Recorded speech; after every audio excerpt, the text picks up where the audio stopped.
This country has the richest resources, but it's one of the poorest, or the poor country, with $24 trillion in raw minerals.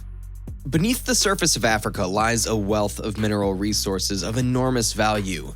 In 2019, the continent produced almost 1 billion tons of minerals worth $406 billion. According to the United Nations, Africa is home to about 30% of the world's mineral reserves, 12% of the world's oil, and 8% of the world's natural gas reserves. The Democratic Republic of Congo is widely considered to be the richest country in the world regarding natural resources.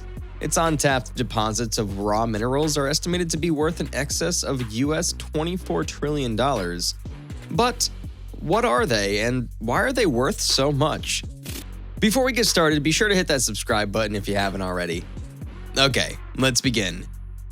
Most of the electronics we use today are based on a number of minerals, from aluminum to zinc. In 2021, some 1.5 billion smartphones were sold around the world, up from 122 million units in 2007. As of 2020, nearly 4 in 5, 78%, of people own a smartphone. More than half of a mobile phone's components, including its electronics, display, battery, and speakers, are made from mined and semi-processed materials.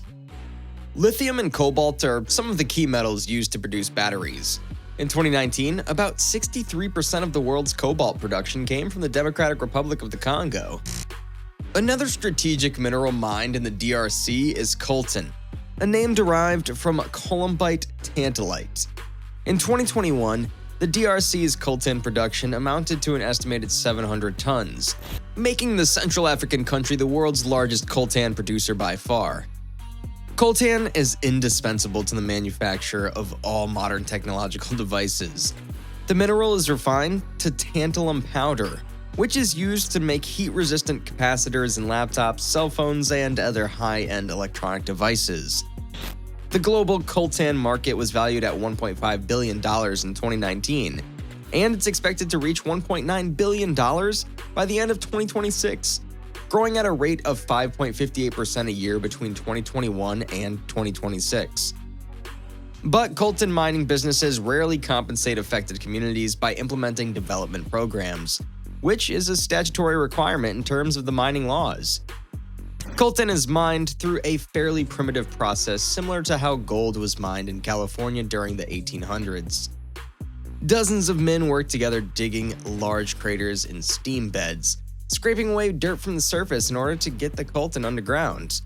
The workers then slosh water and mud around in large wash tubs, allowing the coltan to settle to the bottom due to its heavy weight.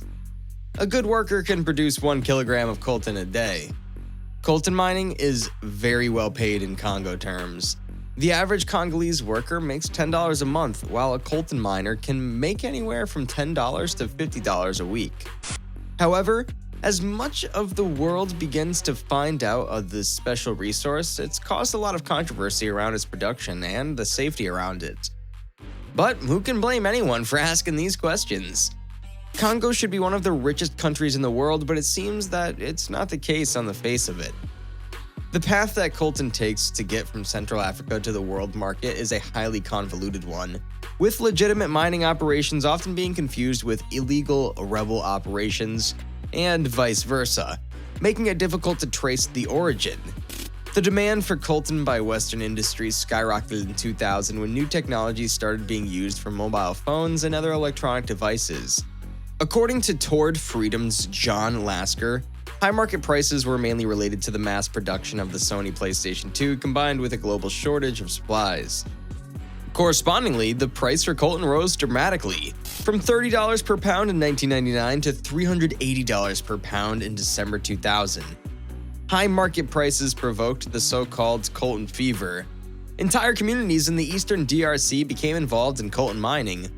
Students dropped out of schools, farmers and shepherds left their lands and livestock in favor of artisanal mining activities. The Democratic Republic of Congo is not the only African country with vast resources. Petroleum and coal are among the most abundant minerals for 22 out of Africa's 54 countries. As of 2019, Nigeria produced most of the continent's petroleum, 25%, followed by Angola, 17%, and Algeria, 16%.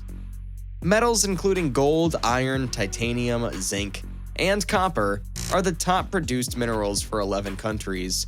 Ghana is the continent's largest producer of gold, followed by South Africa and Mali. Industrial minerals such as diamonds, gypsum, salts, sulfur, and phosphates were the main commodity for 13 African countries.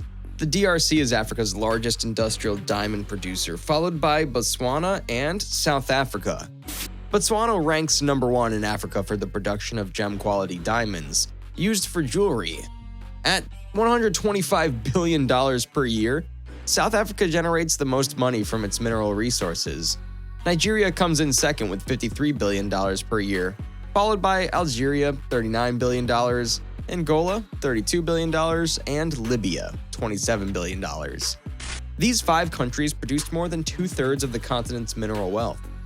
With a low population density, Africa has been colonized by non-African nations from the 16th century, all exploiting African resources to varying degrees. Some economists have argued this history of outside exploitation demonstrates the scourge of raw materials problem. In this situation, highly sought after, yet rare, raw resources are present in a less developed, less powerful entity. Such a situation places intense pressure on the original possessors of the resources. In African nations, these pressures, it's argued, have led to conflicts and slowed development. While Western nations like the United States, Canada, Australia, France, and the United Kingdom, as well as emerging economic powerhouses like China, continue to exploit Africa's natural resources. The value from the natural resources goes to the West and East Asia, rather than Africa, exacerbating poverty in Africa despite Africa's abundance of natural resources. A Guyanese historian, Walter Rodney, points that foreign ownership of African natural resources is the most direct way that rich countries continue to dominate African states without formally colonizing them. He states, "When citizens of Europe own the land and the mines of Africa, this is the most direct way of sucking the African continent." What are your thoughts on the mining of these raw minerals? Let us know in the comments below. If you watched until the end, don't forget to smash that subscribe button so you get notified when we post a new video. Goodbye, Lux Cats. Until next time.